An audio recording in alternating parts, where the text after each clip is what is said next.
নমস্কার বন্ধুরা, আমি অগ্নিশর দাস এবং আমার চ্যানেলে সকলকে স্বাগত জানাচ্ছি। তো বন্ধুরা, আজকে আমি এসেছি আরেকটি খেলা খবর আপডেট নিয়ে এবং জানি আমার দিকটা একটু দেরি হয়ে গেছে। আজ খেলাটি 23 মার্চ ছিল, আজকে 4 মার্চ। তো এবার বেটার লেট দ্যান নেভার। তো বন্ধুরা, আপনারা আজকে সকালে জানেন যে গতকাল অর্থাৎ 23 মার্চ শুক্রবারের দিন, সরি আমি ভুল বলছি, 23 এপ্রিল শুক্রবার দিন ভারত উনতপুরী এবং বাংলাদেশ উনতপুরীর মধ্যে সাফ উনতপুরী টুর্নামেন্টের লাস্ট ফাইনাল অর্থাৎ ফাইনাল ম্যাচ ছিল বন্ধুরা। এবং এখানে বন্ধুরা ভারত হেরে গেছে বাংলাদেশের কাছে।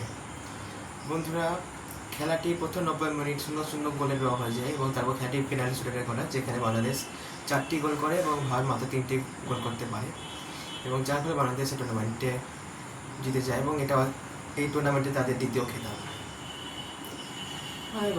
মানে যে ভারত হিসেবে বলতেই হবে, এই গোটা দক্ষিণ এশিয়াতে যদি ভারতে কেউ রাইভাল থেকে যায় সেটা হচ্ছে Bangladesh, one and only Bangladesh বন্ধুরা। কারণ বাংলাদেশের মতো প্রতিপক্ষ গোটা দক্ষিণ এশিয়া ভারতের একটাও নেই বন্ধুরা, নট ইভেন পাকিস্তান। বাংলাদেশকে যেমন আমরা বহুবার হারিয়েছি, ওরা আমাদেরকে বহুবার হারিয়েছে।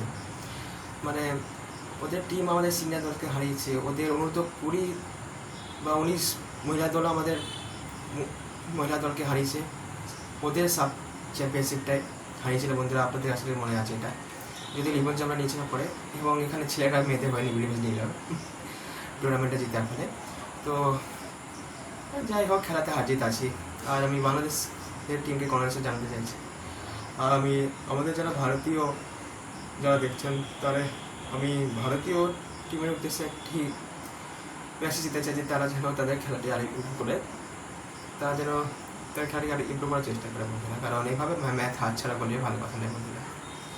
তো যাই হোক, এবং আমি টুর্নামেন্টের যে অ্যাওয়ার্ডস আছে সেগুলোর উপরে একটু বলতে চাই বন্ধুরা। এই টুর্নামেন্টে ফেয়ার প্লে অ্যাওয়ার্ড দেওয়া হয়েছে আয়োজক দেশ মালদ্বীপকে, এবং সেরা গোলকিপারের অ্যাওয়ার্ডটি দেওয়া হয়েছে বাংলাদেশের গোলকিপার মোহাম্মদ ইসমাইলকে,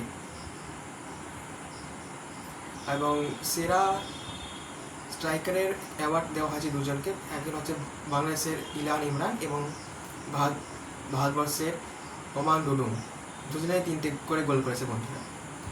এবং সবশেষে এই টুর্নামেন্টের মোস্ট ভ্যালুয়েবল প্লেয়ার ঘোষণা করা হয়েছে ভারতবর্ষের ওমান ডুডুংকে।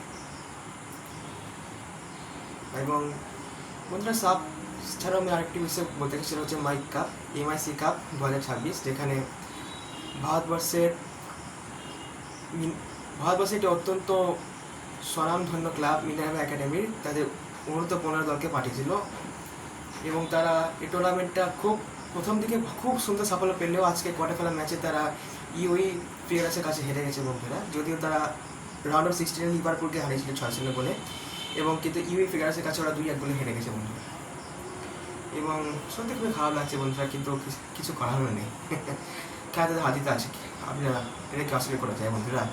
কিন্তু হ্যাঁ, এটা বলতে হবে যে মিনার্ভা একাডেমি যদিও ম্যাচ জিততে পারেনি, কিন্তু সবার হৃদয় জিতে নিয়েছে।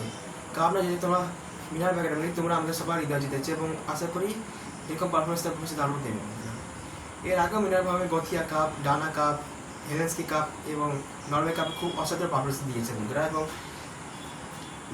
ট্রফিও জিতেছে হেলেন্সকি কাপটা বাদ দিয়ে। তো যাই হোক বন্ধুরা, আজকের জন্য এটুকুই বলার ছিল আমার। এবং আমি এটাই আরেকবার বলবো যে বন্ধুরা, যে এখন আমাদের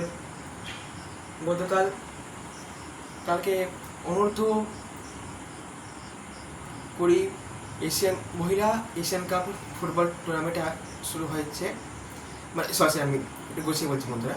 আমরা জানি সম্প্রতি অনূর্ধ্ব-20 মহিলা এশিয়ান কাপ শুরু হয়েছে বন্ধুরা, এবং সেখানে ভারতবর্ষও আছে, ভারতীয় মহিলা অনূর্ধ্ব-20 দলও আছে। তারা জাপানের বিরুদ্ধে একটি ম্যাচ খেলেছে এবং তারা 6-0 গোলে হেরে গেছে বন্ধুরা। এবং গতকাল অর্থাৎ রবিবার দিন অস্ট্রেলিয়ার সাথেও তাদের দ্বিতীয় ম্যাচটি হবে গ্রুপ পর্বে, এবং আমি এটাই আশা রাখবো তারা যেন ম্যাচটি জিতে যায় যেমন করে হোক। কারণ এটা না জিততে পারলে কোয়ালিফাই করা, মানে নকআউট পর্বে খুব কঠিন হয়ে থাকবে বন্ধুরা। তো ব্যাস বন্ধুরা, আজকের জন্য এটুকুই বন্ধুরা। ভিডিও যদি ভালো লাগে লাইক করবেন এবং আপনাদের পরিচিত জনদের মধ্যে বেশি করে শেয়ার করে দেবেন বন্ধুরা, এবং এরকম আরপিটি চ্যানেল এই চ্যানেলটিকে সাবস্ক্রাইব করতে ভুলবেন না। তো বেশ আজকের জন্য এটুকুই, দেখা হবে পরে একটি ভিডিওতে। শুভরাত্রি।